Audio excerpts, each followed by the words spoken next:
Good morning.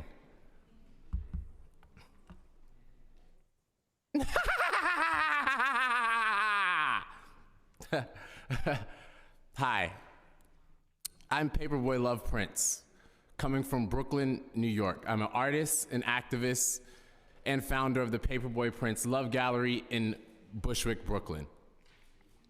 So many folks got chewed up and spit out in the city during the pandemic. And it feels like we've forgotten about them. People losing their jobs, their homes, and businesses, all while we've allowed major corporations to receive record profits. New York City's budget is larger than 47 out of 50 states.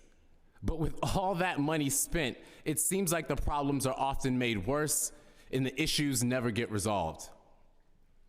When it comes to the average person, it seems like they're just a number that doesn't matter and will never have hope of getting heard through the bureaucracy that is the NYC government.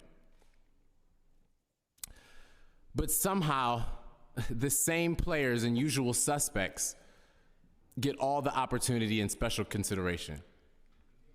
In 2015, when the city of New York committed $850 million to address mental health issues with its initiative Thrive NYC, which was ran by former Mayor Bill de Blasio's wife, why did it seem like the mental health crisis only got worse?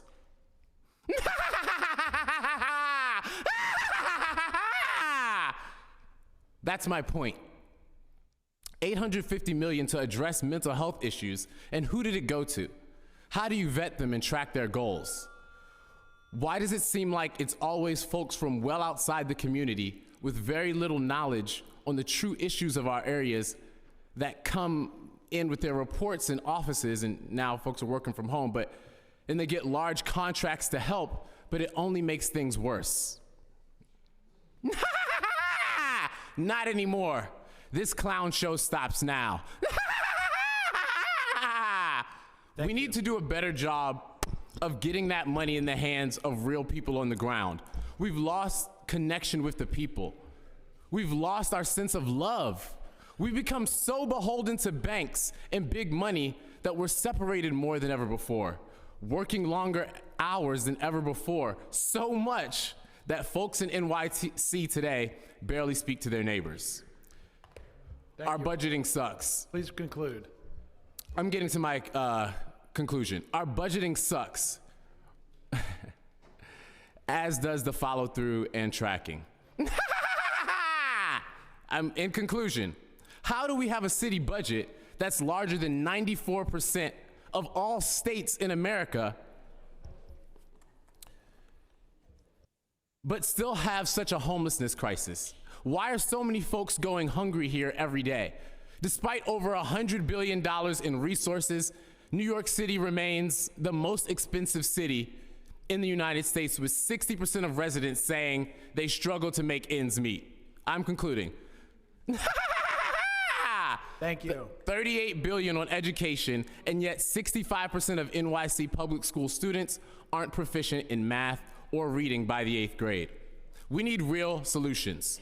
So to my issue with Introduction 1090, while I think it's great to support growth of areas like Times Square and 34th Street, we can't keep overlooking areas like Myrtle Broadway and Jamaica, Queens. It's important to reinvest in places like this to help foster more economic growth in emerging areas that are essential to growing our culture. And to resolution 0011. Thank you. While I think it's great to reinvest in our infrastructure. Thank you. You're over time. We have to vote. We appreciate your testimony. Thank you. Thank you very much. Thank you. Appreciate that. All right.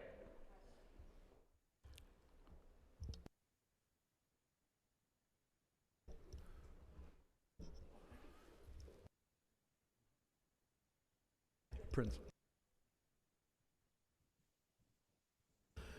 Okay, now we're going to have Billy Martin call the roll so we can vote.